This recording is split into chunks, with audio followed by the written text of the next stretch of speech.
play it any louder, then it's getting shut down.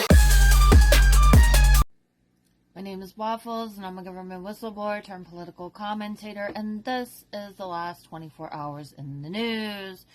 Today is September 22nd, 2025. It is 1:34 a.m. I will be doing another report probably later today, technically speaking. So this covers the news for yesterday, the 21st. Technically speaking, I mean, for me, it's still the 21st, but it's not the 21st. But the day hasn't ended for me yet. Anyways, here are the top U.S. news highlights for the past 24 hours. Today's news brief is going to be a little bit shorter than usual. There seems to be a little bit less going on today. Venezuela offers talks with U.S. envoy after Caribbean strikes. September 21st, Venezuelan President Nicolas Maduro offered to engage in direct talks with U.S. envoy Richard Grenell following recent U.S. maritime strikes and a U.S. military buildup in the Southern Caribbean. This was reported and time-stamped yesterday. This is why I should not wait until the last minute to do the news, because I'm going to be yawning. Always be yawning when it's this early. Seizure of cocaine from a speedboat linked to U.S. Navy strike. Authorities in the Dominican Republic reported seizing hundreds of packages of cocaine from a speedboat recently destroyed by the U.S. Navy as part of the Caribbean counter-narcotics operations.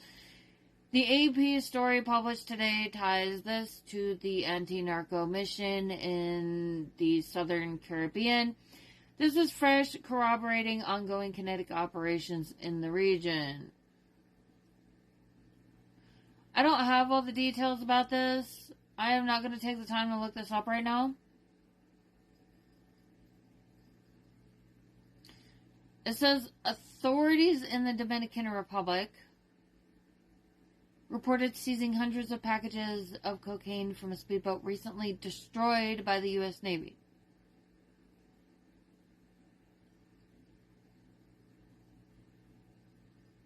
That's highly questionable, because I find this whole thing of just shooting random people in boats very questionable, and I see it as an act of aggression by the United States. So who the hell is in charge of the Dominican Republic? Because right now what I'm wondering is if this person is a co-conspirator in a crime.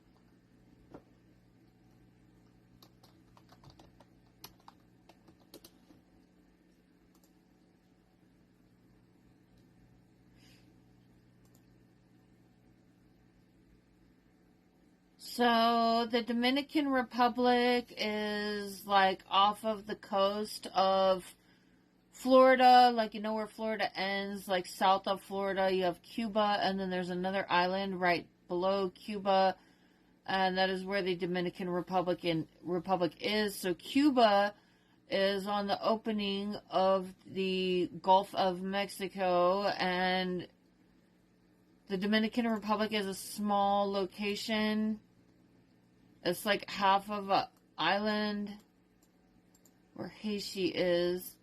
Who's in charge of this country? Luis Abinader is the current leader of the Dominican Republic, having served as president since August 16, 2020.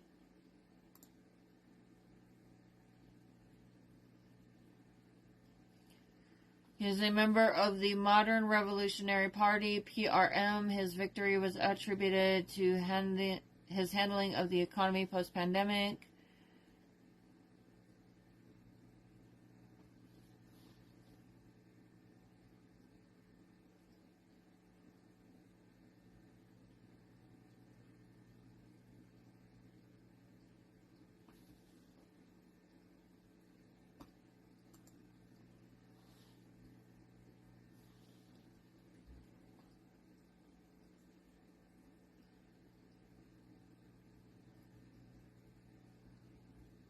I mean, with them being an island, and especially with the location is so shady. I'm so worried about an enemy trying to take up space in that area. Like, Elon Musk has himself stationed right on the Gulf of Mexico in Texas.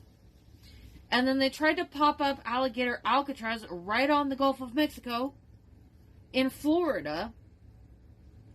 And the country that they were sending people to from the deportations that was shady as fuck. Let's go back to the map.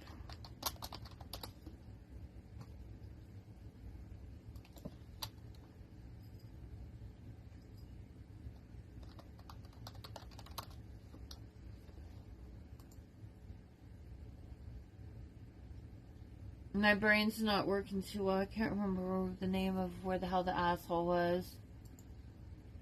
Okay, I should not have gone to Google Earth. Okay, Google Maps. Google Maps and Google Earth is two different things. We're going to zoom all the way out. El Salvador. El Salvador, so there's like Mexico.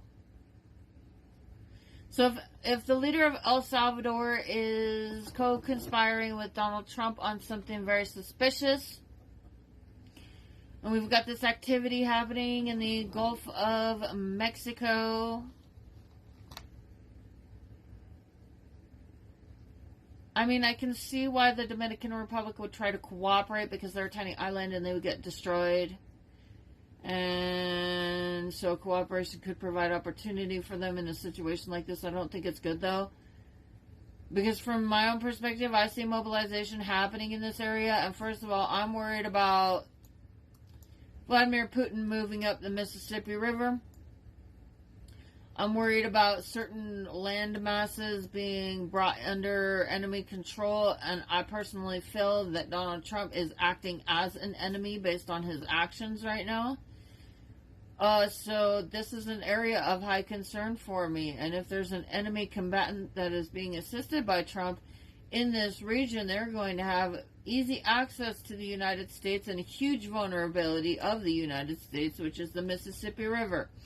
People need to understand that the Mississippi River is a huge security risk for the nation with something like what we're seeing going on right now.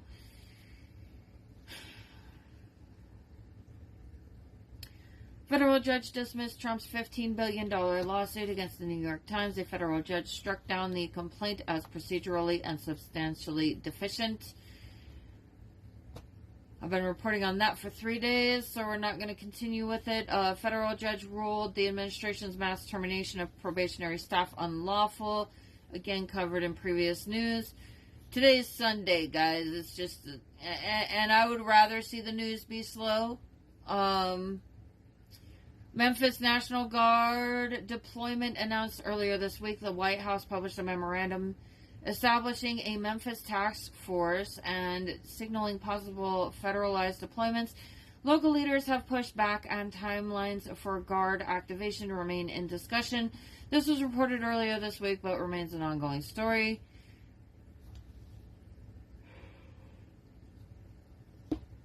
So the Caribbean is the area where Donald Trump has been taking people's lives using the military. So there's the Gulf of Mexico, and then right below that is the Caribbean Sea. And that's the area, like there's curvatures in the land here on the Mexico landmass. And then there's a little land bridge, and then there's the Caribbean Sea, and then there's South America.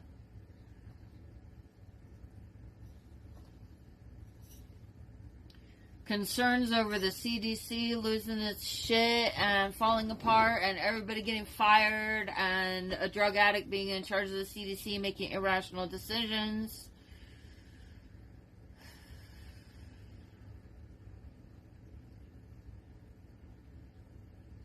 Nothing on economics either because it's Sunday and there's just not much going on. And not much going on in economics. The only thing that I'm seeing that looks even somewhat new on here, South Korean President Lee Jae-myung said that some of the investment conditions being pushed by the U.S. could provoke a financial crisis in South Korea similar to 1997 if adopted recklessly. This external but relevant for U.S. trade diplomacy. When it comes to Trump and the tariffs, if the United States courts are not going to hold up, people need to be taking it to the World Trade Organization. Let's start finding ways to find solutions to these problems. So if you're a foreign country and Trump is fucking up your economy just like he's fucking up our economy here at home in the U.S., consider contacting the WTO. Fairly mild weather as well right now. Oh, I'm not looking forward to Monday. I am not looking like things are calm just right now, just in this very moment. Things are fairly calm. Generally speaking, let's just like have nothing happen anymore and Trump just disappear. You know, he would be better off just going on vacation forever and limiting the amount of money he's spending, but I would much rather see him make like no fucking decisions and completely waste his entire time in office than continue to attack. I mean, that's what it looks like. It looks like he's attacking the United States, you know, destroying our medical services, the CDC, like putting people at risk of disease, making it so nobody can afford to live, encouraging questionable immigration practices with this gold card bullshit. From my own perspective, you know, when I see what's going on, the economy is being destroyed. I do think it's on purpose. I think it's an attack upon the United States. I think that what I'm seeing looks a lot like what I would expect a foreign adversary to do.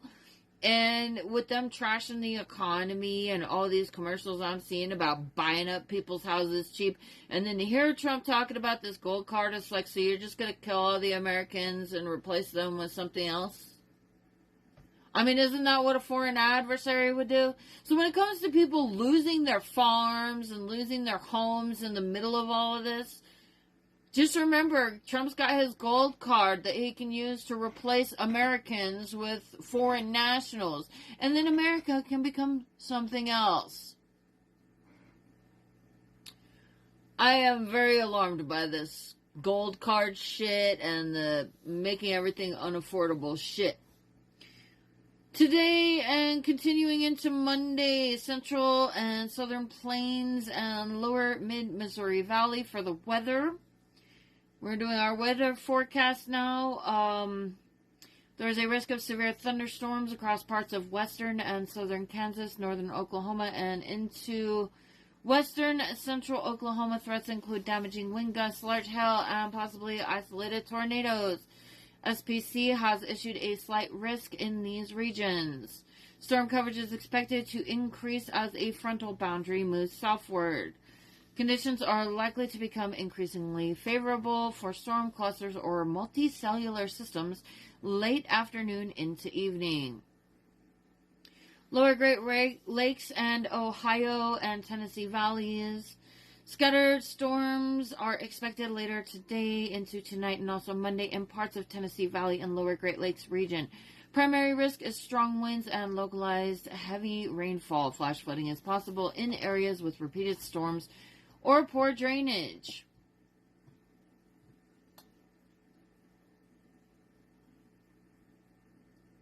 Southwest and California, scattered showers and thunderstorms are forecast for the next few days. Some of these storms may lead to isolated flash flooding, especially where terrain is rugged or where recent rainfall has saturated soils. General nationwide and other regions, an active weather pattern will persist from southern plains through the Great Lakes, with frontal systems and low pressure bringing repeated chances of thunderstorms. No major severe weather watches, like tornado outbreaks or anything, are in effect as of now for many parts of the country outside of the regions above, previously mentioned.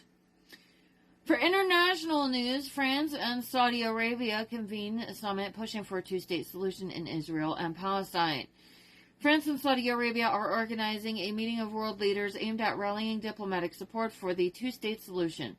The summit is being framed as an effort to address mounting international pressures over humanitarian situation in Gaza and to reinvigorate peace process momentum. NATO to address recent Russian airspace violation of Estonia. NATO's North Atlantic Council will meet early this week to discuss Russian violation of Estonian airspace. Officials say this violation is among a series of increasingly frequent nearby incursions. The topic reflects a rising concern among alliance members about air defense vulnerabilities. China holds rates steady as trade tensions ease. China's central bank maintained its benchmark lending rates in September.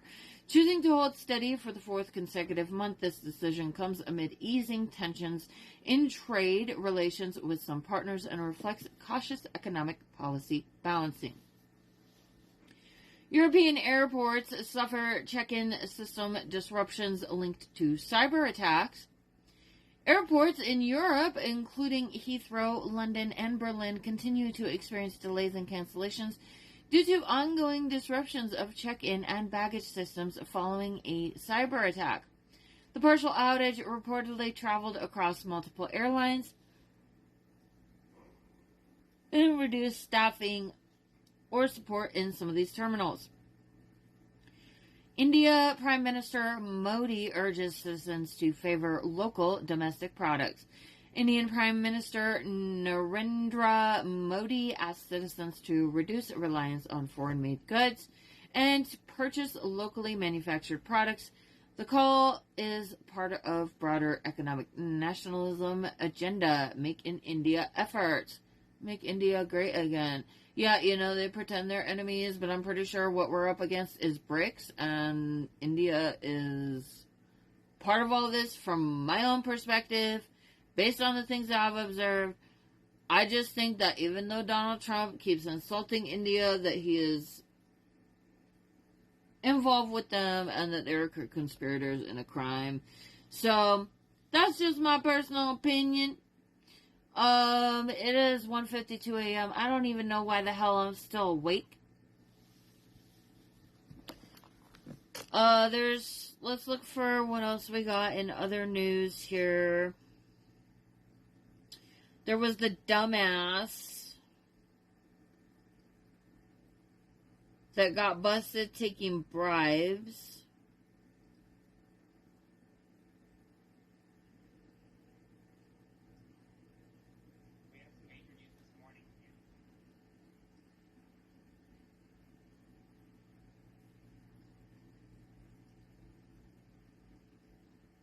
Oh, he just popped up right on my fucking timeline. Tom Homan reportedly accepted $50,000 in cash from undercover FBI agents. Alleged handoff occurred before Trump won second presidency, after which Trump's administration, killed the federal corruption case. Tom Homan was caught taking bribes, and Donald Trump ordered that the case be ignored.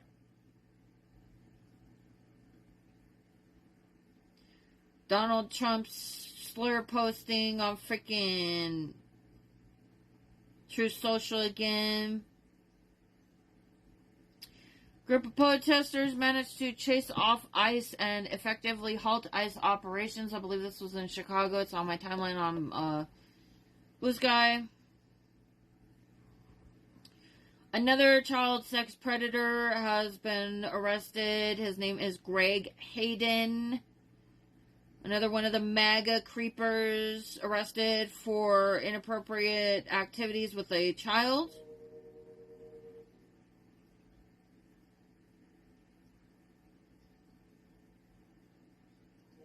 Prime Minister Sir Keir Starmer has announced the UK's recognition of a Palestinian state.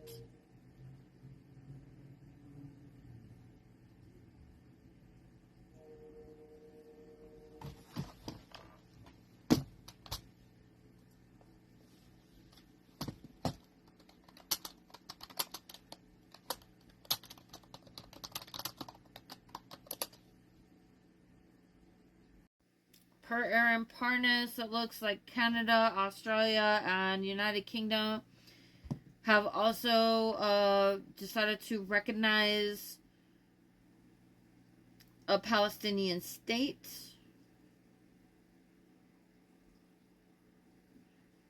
Whistleblower Adam Knudsen reached out from jail. I just found out about this. I think he had a family member access his YouTube account.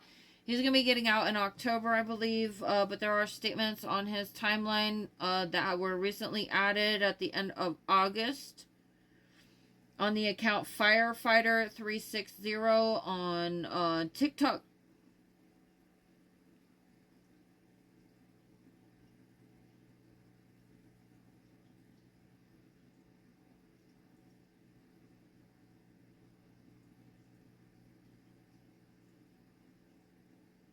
I got this weird chart. The ideologies behind political violence in America, and it's got categories, like it's color-coded, and right-wing extremism is in the red. And what I find concerning about this is that all of a sudden, like, right-wing extremist attacks, like, suddenly drop off the map right here. You can see they're the majority of attacks, and they suddenly disappeared,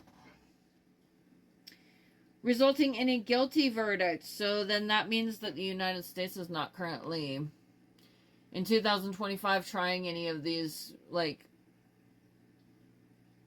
what is going on? Are these cases not making it through the courts? Is this just not on this graph yet? What is up with that? Is there a source?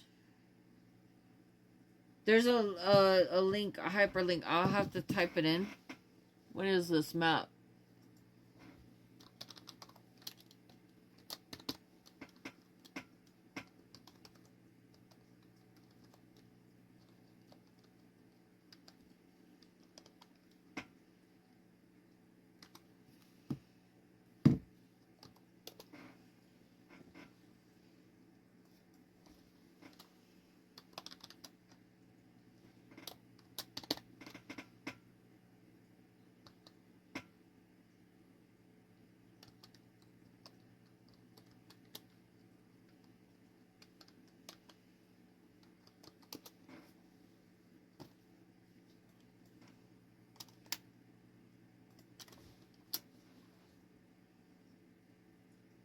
Page not found when I attempt to access the URL, but I don't even know if I'm typing that in correctly. It looks like it came off of LinkedIn. Political violence isn't new, but it's spiking again. This Newsweek piece explores how polarization, January 6th, and recent attacks fuel today's climate, while the chart from the Prosecution Project shows which ideologies drive most cases. Since 1990, right-wing incidents dominate post-2015.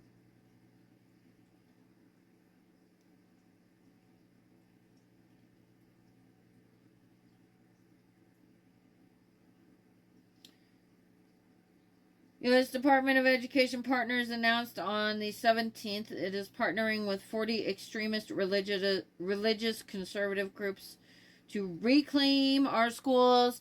Yeah, for anybody who's not familiar with what happened to the Native Americans here, we are still trying to identify remains, and we're still finding new graveyards where people's family members are buried. People who are alive and walking around right now are looking for their motherfucking family members. And we're finding that there was all these schools that were supposedly Christian, where the kids were taken and killed and buried. A lot of these schools, the graveyards, were within, a window shot view. These kids are going to school with dead bodies of their peers right outside, buried right outside. So for context of things that have happened in American history, there's something to consider.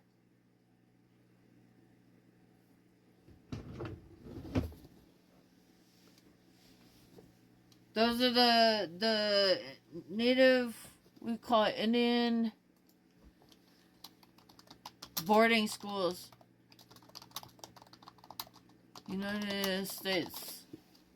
Yeah, there were schools that did not file properly and were not even on record that these bodies are being found at.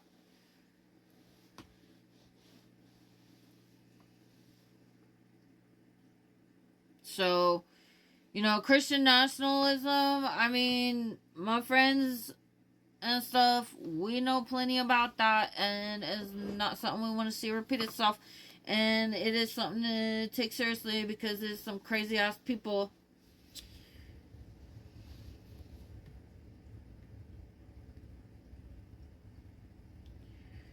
I have a hard time getting to everything during the day. And so I'm trying to double check and make sure that there's nothing I missed, because I do not have the time to be sitting here trying to make a whole news show all by myself. Charlie Kirk, there was a memorial for him today that was very creepy, where Donald Trump came out with like fireworks and shit. And from what I hear, they had like some creepy AI of Charlie Kirk speaking over, like, as Charlie Kirk during the thing. His wife, who I believe is a co-conspirator in his death. I personally think that Donald Trump is the cause of Charlie Kirk's death. I believe that he is behind ordering some sort of like hitman or something to come, and I think that Charlie Kirk's wife is getting paid for this loss. But yeah, she was gripping on to Donald Trump pretty hard for a minute there. Her daddy that's gonna make her rich if she sacrifices her husband. That's just my opinion. It's my perspective on what I'm seeing. I think it's really weird that the woman went and posted videos onto social media for the whole world to see of her flashing her expensive ass jewelry over a dead body. That bothered me. So I'm a person who speaks freely. I'm a political commentator. I'm using my First Amendment right to freedom of speech and freedom of the press to express my thoughts and opinions based on my observations. This is what I think based on what I see. So there's that. There was some creepy ass memorial for Charlie Kirk today. There was like 5 minutes or something where, like, maybe a little bit less than that, where Charlie Kirk's wife actually showed emotion, which through this whole thing she's barely shown any. Like, she seems fairly undisturbed, and I find that disturbing. So that happened, and during that creepy ass Miller guy made more threats towards the American people during the vigil for this person who was murdered for the political gain of the Trump administration, in my opinion.